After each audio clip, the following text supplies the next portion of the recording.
Good morning, students. Welcome back to my class. Today we are going to read about subject verb agreement. Subject का verb के साथ क्या agreement है. तो first of all, we know about subject. The subject is doer of the action. But in every sentence, it is not necessary that subject is doing the action. So we can say about whom the sentence is describing called subject.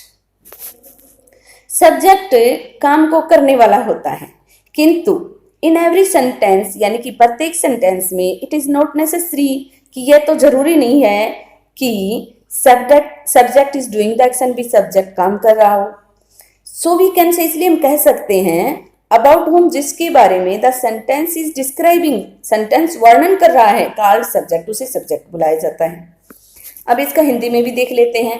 वाक्य में काम को करने वाला subject होता है या फिर वाक्य में जिसके बारे में बात हो रही हो वो सब्जेक्ट कहा जाता है. अब एग्जाम्पल देखते हैं. Ram writes a letter. तो लेटर लिखने का काम कौन कर रहा है? राम. तो काम करने वाला कौन हुआ?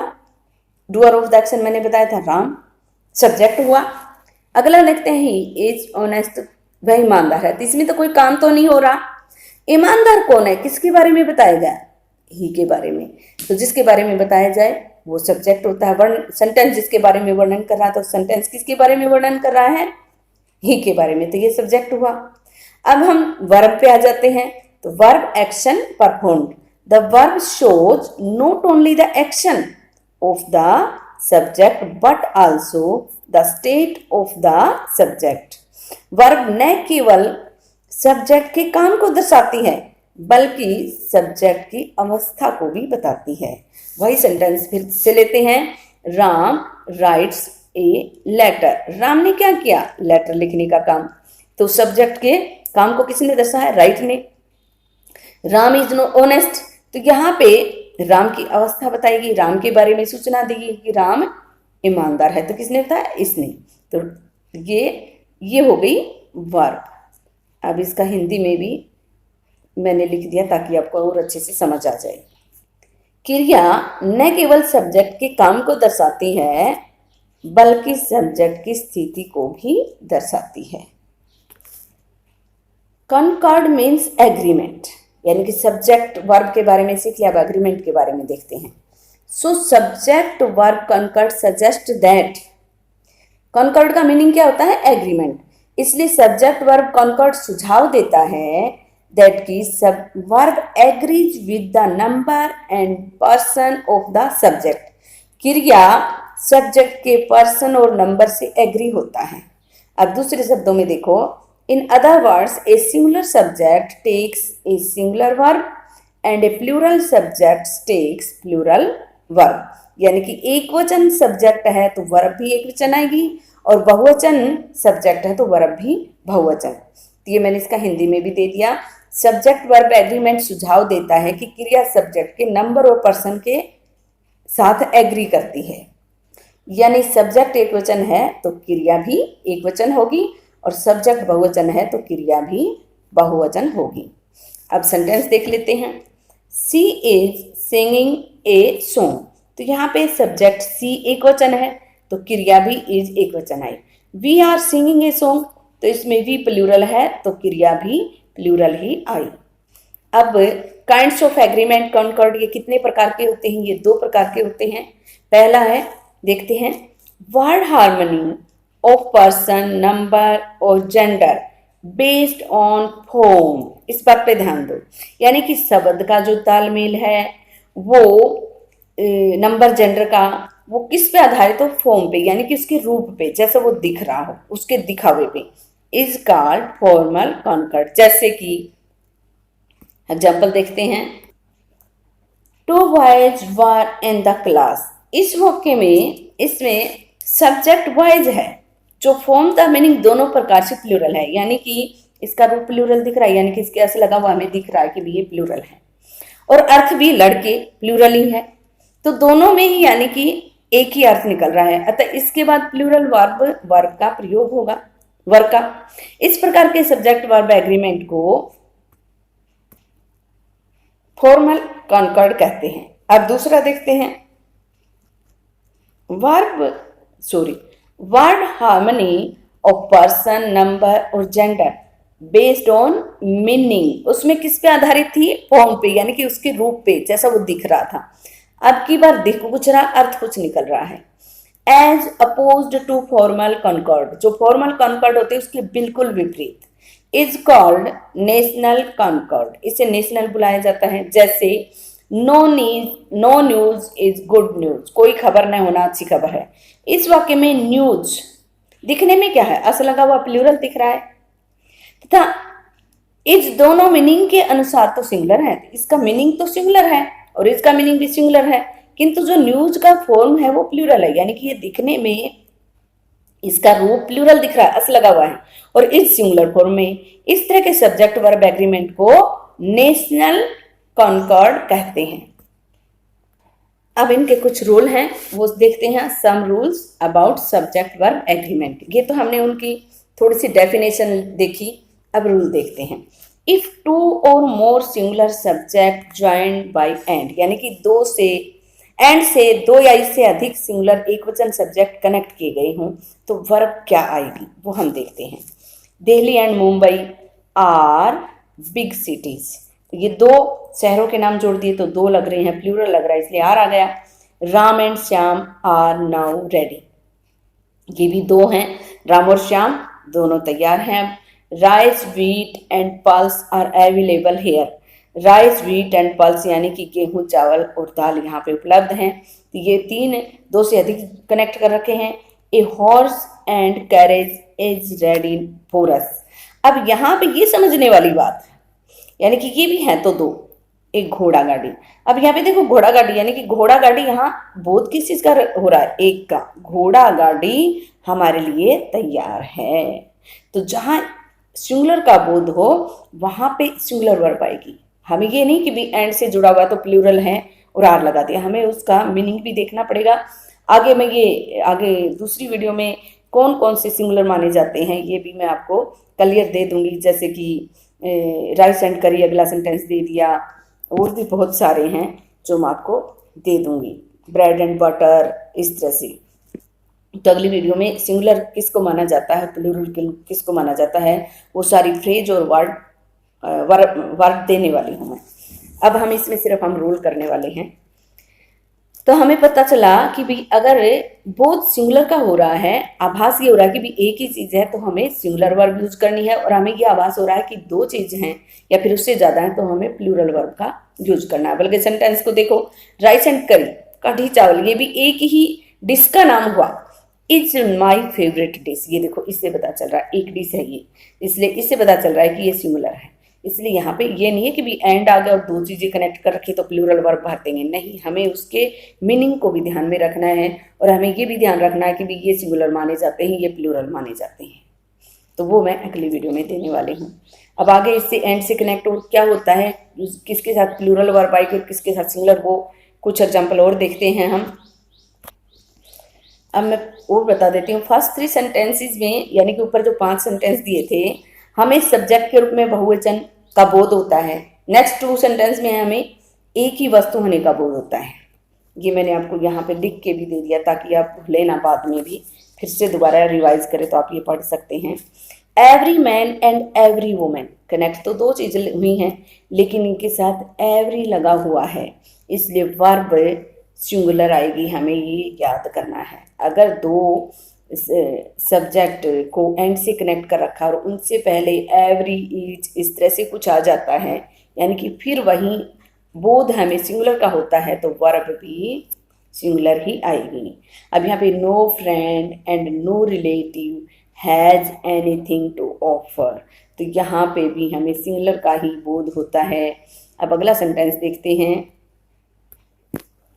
2 and 2 is 4, 2 and 2 are 4, ये दोनों ही ठीक है, दोनों को ही ठीक माना जाता है, किंतु अर्थमेटिक के हिसाब से सिंगुलर वर्ब आता है, किंतु 2 and 2 are 4 इसको भी सही माना जाता है। वैसे तो ये भी ठीक है और ये भी ठीक है, लेकिन अर्थमेटिक के हिसाब से इज वाला सेंटेंस ज्यादा करेक्ट है। माई फ्रेंड एंड क्लासमेट, अब यहाँ पे ये सबसे ज्यादा समझने की चीज है। My friend and classmate Sohan, ये वैसे तो 3 दे दिए, लेकिन ये क्या करा अभी, मेरा मित्र, मेरा सहपाठी सोहन इज देर, यानी कि एक ही व्यक्ति के लिए उसने 3 संबोधन दिए हैं। अब इसमें डिफरेंस भी मैं आपको बताने वाली हूं। अगर यहाँ पे my friend and my classmate होता, ये माई अगर यहाँ पे भी होता तो हम इसको प्लूरल मानते और आर का यूज करते। ये ध्यान देना, यानी कि यहाँ पे या तो कोई आर्टिकल है या फिर कोई प्रोनाउन है और आगे अगले एंड के बाद जो आ रहा है उसमें कुछ भी नहीं दे रखा, तो इसका मतलब क्या हुआ कि इसी के संबोधन के लिए अगला वर्ड यूज किया गया है। अगला सेंटेंस देखो, द पोइट एंड थिंकर। अब यहाँ पे द है लेकिन यहाँ पे नहीं है, तो इसका मतलब क्या हुआ भी, जो कवि या फिर जो थिंकर था वो मर गया है। अब अगला सेंटेंस देखो, the poet and the thinker are dead now. अब यहाँ पे देखो, यहाँ पे द था, वही द यहाँ पे लगा दिया, तो ये प्लूरल माना गया। अगर एक बार लगाया ए एन दी या फिर ये प्रोनाउन और दूसरी बार एंड के बाद जो वर्ड आया उसके साथ नहीं लगाया गया, तो इसका मतलब ये हुआ कि ये उसी के लिए प्रयोग किया गया है। तो यहाँ पे सिंगुलर वर्ब आएगी, इसको ध्यान से देखने की जरूरत है। आगे बढ़ते हैं। When 2 or more singular subjects are connected by with, ये रूल याद कर लेने हैं, यानी कि 2, अब ये दूसरा रूल आ गया, वो एंड का था। 2 या इससे अधिक सिंगुलर सब्जेक्ट बाय विद से, टुगेदर विद से, एंड नोट से, बिसाइड, नो लेस देन से अगर कनेक्ट किए गए हैं तो वर्ब सिंगुलर ही आएगी। यानी कि 2 सिंगुलर सब्जेक्ट कनेक्ट कर रखे हैं और किससे, इन वर्ड से, बाय विद से, टुगेदर विद और and not, beside, no less than, ये याद करना है। तो ये देखते हैं, C and not you is at fault. C and not you is at fault, तो एंड नोट से कनेक्ट किया गया है दूसरा, इसलिए सिंगुलर वर्ब आएगी। The servant together with the master has left, अपने मालिक के साथ नौकर छोड़कर चला गया। तो वर्ब किसके लिए आ रही है, इसके लिए आ रही है। तो टुगेदर विद से जुड़ा हुआ है तो प्लूरल नहीं सिंगुलर वर्ब आएगी। याद रहेगा, ये रूल हमें याद करना है। आगे बढ़ते हैं। When 2 subjects are joined by as well as, the verb agrees with first subject, ये रूल हमें याद करना होगा।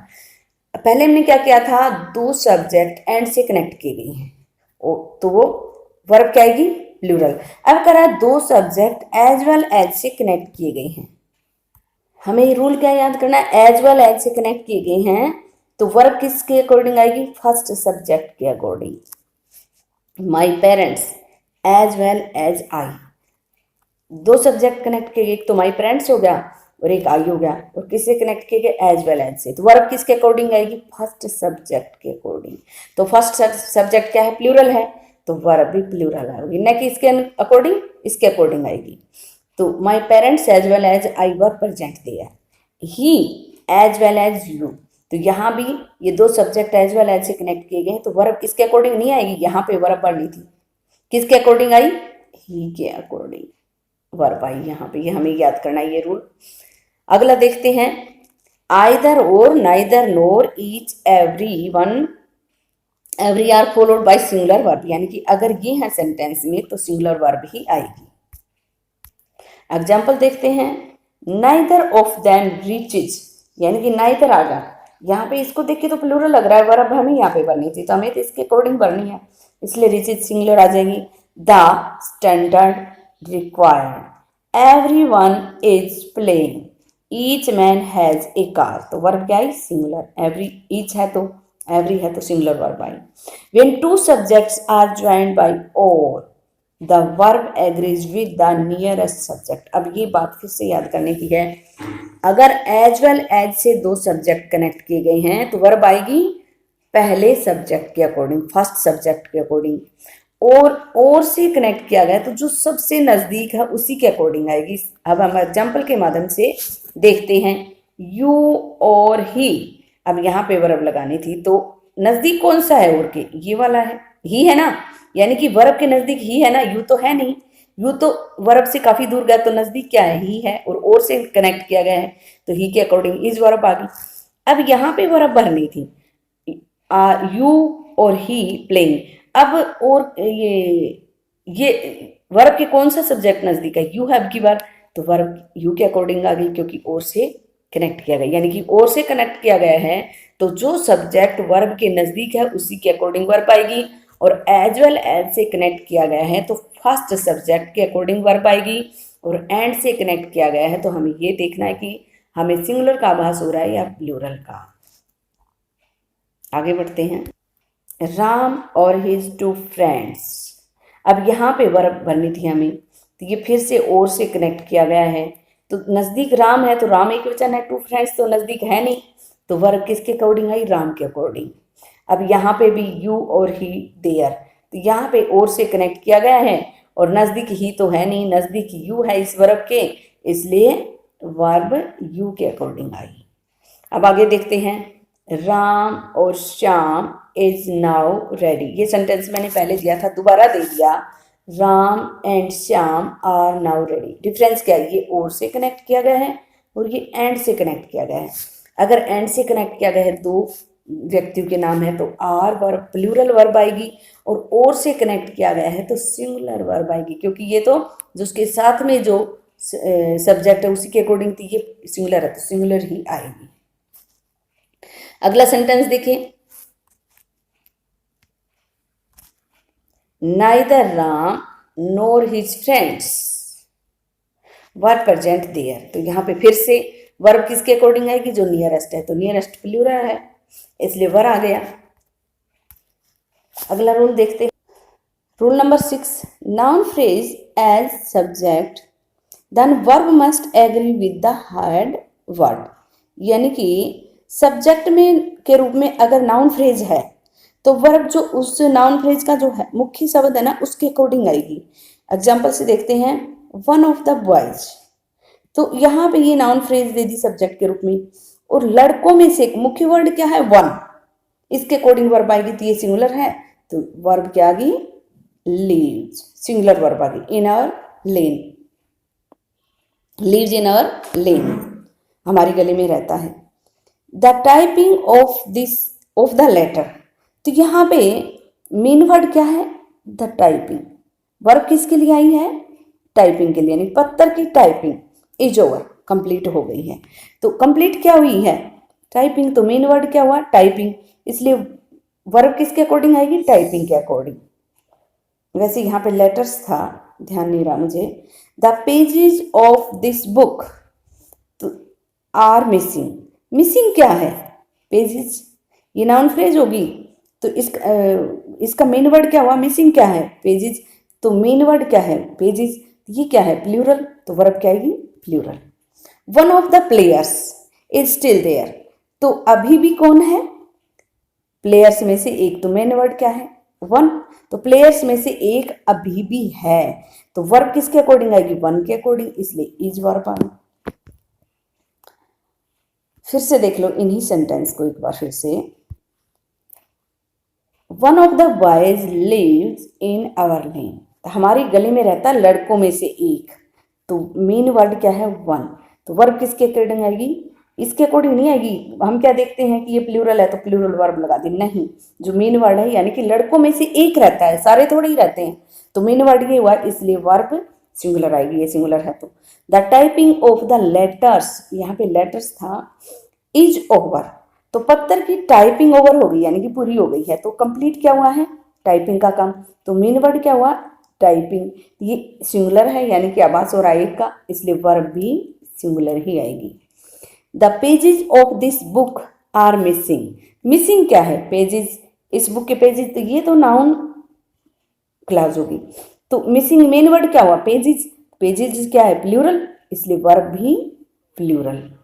One of the players, player में से एक, मेन वर्ड क्या हो गया, वन आ गया।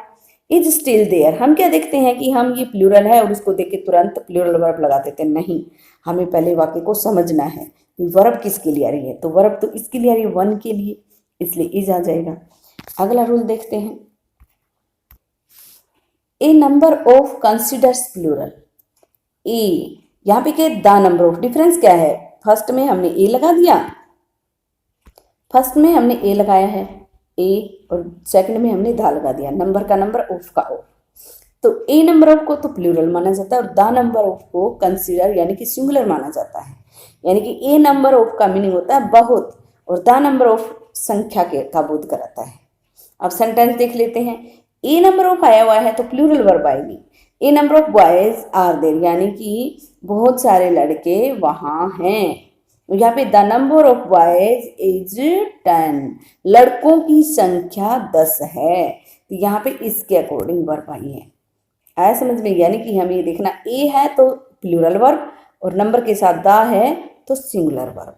हमें ये देखना, कई बार हमारी ये बातें समझ में नहीं आती तो हमें इसको याद रखना है। अगला रूल देखते हैं। ए एडजेक्टिव क्लास का वर्ब हु विच दैट के पहले आने वाले नाउन प्रोनाउन के अनुसार आता है। अब देख लेते हैं सेंटेंस के माध्यम से। The book I give you, तो यहाँ पे यू को देख के हम क्या सोचते हैं कि यू के साथ तो आर आएगा, नहीं, हमें ये किसके लिए आया है, यानी कि ये तो बीच में एक सबॉर्डिनेट क्लॉज होगी, तो वर्ब किसके लिए आनी है, द बुक के लिए।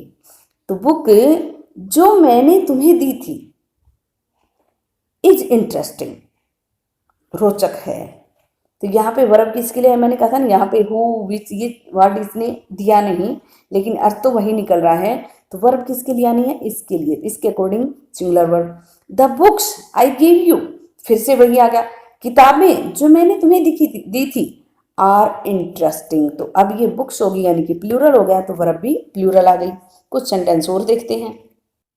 The man who was rich, आदमी, यहाँ पे क्या है, सिंगुलर। तो इससे पहले क्या आया, मैंने कहा था ना एडजेक्टिव क्लास में हु विच दैट इनसे पहले आने वाले उसके अकॉर्डिंग वर्ब आई। वर्ब यहाँ पे आनी है। The man who was rich has become poor, तो यहाँ पे ये तो सबॉर्डिनेट क्लास हो गई। वर्ब किसके लिए आई, मैन के लिए। तो ये वर्ब किसके लिए आई, मैन के लिए। तो हैज बिकम पुअर, ये एक है इसलिए इसके लिए वर्ब भी सिंगुलर ही आ गई। द मैन, अब यहाँ पे ये प्लूरल है, यही ध्यान देने की बात है। यहाँ पे एम था, यहाँ पे एम है। हु वर रिच, आदमी जो धनी थे, हैव बिकम पुअर, वो गरीब हो गए हैं। तो अब इसके लिए वर्ब पानी है तो प्लूरल आ गई। अगला रूल देखते हैं। A collective noun generally takes a singular verb when the subject stands the collection as a whole, यानी कि कलेक्टिव नाउन के साथ सिंगुलर वर्ब आती है यदि वो एक समूह का बोध कराए। किंतु कलेक्टिव नाउन से अगर बोध हो कि व्यक्तिगत रूप से बटे हुए हैं सब, तब प्लूरल वर्ब आती है। अब एग्जाम्पल के माध्यम से देखते हैं। बट ए कलेक्टिव नाउन, यहाँ पे नाउन सॉरी याद नहीं रहा मुझे, takes a plural verb when the subject stands for individual of which it is composed, यानी कि व्यक्तिगत रूप से समूह के लोग बटे हुए हैं तो प्लूरल वर्ब आएगी। The jury was unanimous in its verdict, तो यहाँ पे एक मत से, यहाँ पे मीनिंग यानी कि जो जूरी था वो, यानी कि यहाँ पे इसमें समूह का बोध आ रहा है। The jury was divided into their opinions, यानी कि अपनी राय में वो बटे हुए थे, इसलिए यहाँ पे प्लूरल आ गया। यहाँ पे एक, यानी कि एक मत से उन्होंने सारा कर लिया। तो ये दोनों में ये डिफरेंस है। मैं उम्मीद करती हूँ आपको समझ आया होगा। अगली वीडियो में हम एक वचन के रूप में यानी कि सिंगुलर कौन कौन से वर्ड माने जाते हैं या फिर कौन सी फ्रेज मानी जाती हैं और प्लूरल कौन से वर्ड माने जाते हैं वो हम करने वाले हैं।